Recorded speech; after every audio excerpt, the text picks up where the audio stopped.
तो हेलो भाई लोग, स्वागत है आप सभी का हमारे यूट्यूब चैनल में। तो आज हम करने जा रहे हैं वन पीस एपिसोड 1022 का फुल एक्सप्लेनेशन। तो शुरू करते हैं बिना किसी देरी के। तो यार, एपिसोड का टाइटल है no regrets, Luffy and boss a master disciple bond. तो एपिसोड की शुरुआत होती है जहाँ पिछला एपिसोड छूटा था, जहाँ रॉबिन ने ब्लैक मारिया को थप्पड़ जड़ दिया था। तो उसके ही अगले सीन में हमें दिखाया जाता है कि पेरोस्पेरो ने कैरेट और वांडा को हरा दिया और उन्हें बोलता है, nice try full moon warriors, you guys need luck in weather to win. उसी के बाद हम फिर से क्वीन के वायरस की वजह से इन्फेक्टेड एरिया में जाते हैं, जहाँ चॉपर वायरस का इलाज ढूंढ रहा है, लेकिन साथ ही साथ वायरस चॉपर पे भी भारी पड़ रहा है। लेकिन चॉपर हार नहीं मानता और अपनी विल पावर के साथ वायरस को फाइट करता है। फिर दिखाया जाता है कि मार्को की ब्लू फ्लेम्स भी अब कमज़ोर पड़ रही हैं और सभी आइसोनी में तेज़ी से बदल रहे हैं और लोग हार मानने लगे हैं। तभी बॉस योगरो उन्हें बोलते हैं, रकून सान भी सेम पेन इंड्योर कर रहे हैं और अपना बेस्ट दे रहे हैं एंटीबॉडीज़ बनाने में। तो जब तक का रकून सान हार नहीं मानते तब तक हम कैसे मान लें? ये सब मुझ पे छोड़ दो। अब वक्त आ गया है इन्हें एक समुराई की रेजिलेंस दिखाने का। 20 पायरेट्स भी डर जाते हैं और आपू को बोलते हैं, हम अब नहीं लड़ सकते, एंटीबॉडीज़ उनके पास हैं और हम उसे नहीं ले सकते। हम तो सेम साइड में हैं, फिर भी क्वीन समा के वायरस को हमें क्यों सफ़र करना पड़ रहा है? आपू बोलता है, क्वीन किसी की फ़िक्र नहीं करता, उस रकून को मारो और एंटीबॉडीज़ ले लो। और आपू गुस्सा होता है ड्रेक पे धोखा देने के लिए। तभी एक निंजा बोलता है, ड्रेक उतना प्रॉब्लम नहीं है जितना ये old man the land of वानोस लेजेंडरी ग्रेट अंडरग्राउंड बॉस ह्योग्रो है। हम रकून के पास नहीं जा सकते जब तक का ये दोनों मॉन्स्टर ड्रेक और ह्योग्रो गेट गार्ड करेंगे। तो दूसरा निंजा पूछता है, ये इतना बड़ा कैसे हो गया? अभी तो ये छोटा सा था। तो वो निंजा बोलता है, वो फिर से वही स्ट्रॉन्ग मैन बन चुका है जिसे काइडो रिक्रूट करना चाह रहा था। बॉस ह्यूग्रो भी एक्साइटेड हो जाते हैं लड़ने के लिए और बोलते हैं, मैं गलती से वायरस को छू लिया था तो इसने मेरी सारी स्ट्रेंथ ले ली है। अब मैं अपनी लास्ट स्टेज में हूँ लाइफ के। तो अब ये जब इसमें आ ही गया है तो मैं अपनी लास्ट पावर से अपनी लाइफ के बदले इन्हें स्लाइस करूँगा। और सभी बॉस को बोलते हैं, मेरे पास टाइम कम है, अगर रकून क्योर नहीं बना पाया और मैं आइसोनी बन गया तो बिना किसी हेजिटेशन के मुझे मार देना।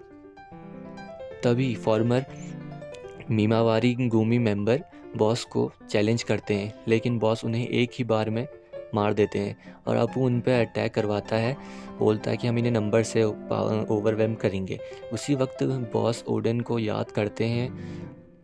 वे बोलते हैं, आई समटाइम विश कि हमें काइडो को उसी टाइम चैलेंज करना चाहिए था जब हमारे पास बहुत एनर्जी थी, लेकिन किनेमॉन और बाकियों ने बहुत अच्छा रेड एक्सिक्यूट करी है और मुझे एक इंटरेस्टिंग डिसाइपल मिला है। यहाँ इन डिसाइपल से वो लूफ़ी की बात करते हैं और लूफ़ी को और अपने को उडन प्रिजन में याद करते हैं, जहाँ वो लूफ़ी को सिखा रहे होते हैं रियो। तभी रूफ टॉप का जो सीन आता है, जहाँ काइडो अपने हाइब्रिड फॉर्म में है और लूफ़ी अभी भी सोया है और बाकी सभी थके हुए हैं। किलर से पूछता है कि तुम ठीक हो? तभी काइडो बोलता है, you are next, let's have fun, और अटैक करता है सभी रुकीज़ पे, काइडो, किड, लॉ, लूफ़ी, जोरो पे। तभी बिग मॉम भी अटैक कर देती है और लॉ अपनी पावर यूज़ करते हुए रूम से शैम्बल करता है, लूफ़ी और जोरो को बचा लेता है। काइडो बिग मॉम को बोलता है,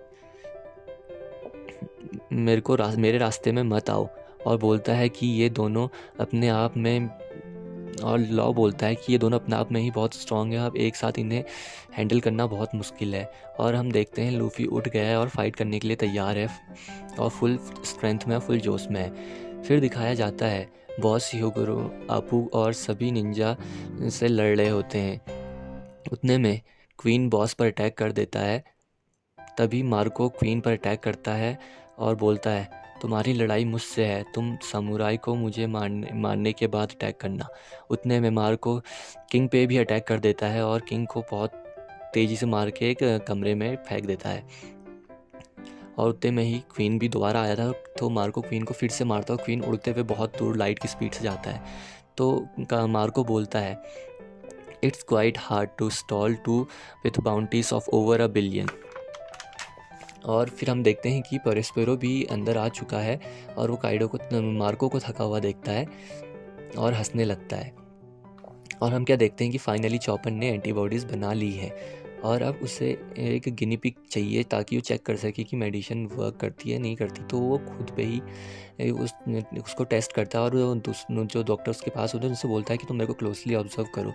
और जैसे ही वो उस दवाई को खाता है तो उसको बहुत ज़्यादा बुखार आता है, उसकी जो आइस की ओनी की जो लेयर होती है वो लाल हो जाती है, उससे पूरा भाप निकलता है। तो तब वो बोलता है कि ये कुछ भी नहीं है, पेन मेरे को इंड्योर करना पड़ेगा, ये फीवर कुछ भी नहीं है इस आइस ओनी का वायरस को ख़त्म करने के लिए। और फिर हम देखते हैं कि हॉल में सभी आइसोनी बनने लग जाते हैं क्योंकि मार्को की जो फ्लेम्स होती हैं वो भी ख़त्म होने लग जाती हैं बहुत से लोगों के पास में। तो बॉस योगरो ने भी सभी निंजास को हरा दिया होता है, लेकिन वो भी पूरी तरह आइसोनी बन जाते हैं और अपने सेंसेस में नहीं होते। तभी उमासा उन्हें बोलता है, आप अभी हार नहीं मान सकते, हमें वानो का डॉन देखना है एक साथ। और बॉस अपने सेंसेस में आ जाते हैं और बोलते हैं, मुझे मार दो, मैंने तुम्हें मुझे मतलब मैं जब तक का ज़िंदा रहूँगा तब तक का मैं तुम्हारे लिए एक थ्रेट रहूँगा, तो तुम मुझे मार दो। मैंने भले ही तुमको मुश्किल काम दिया है लेकिन ये तुम इस काम को मेरे लिए करो। मैं अब ये सब तुम लोगों पे छोड़ जाता हूँ। ये लूफ़ी उन लोगों से बोलते हैं जो रेड पे गए हैं कि मैं ये सब तुम लोगों पे छोड़ जाता हूँ।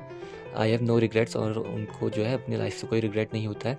तो यार इतने में बोलते ही जो है एपिसोड ख़त्म हो जाता है। तो आज के लिए इतना ही।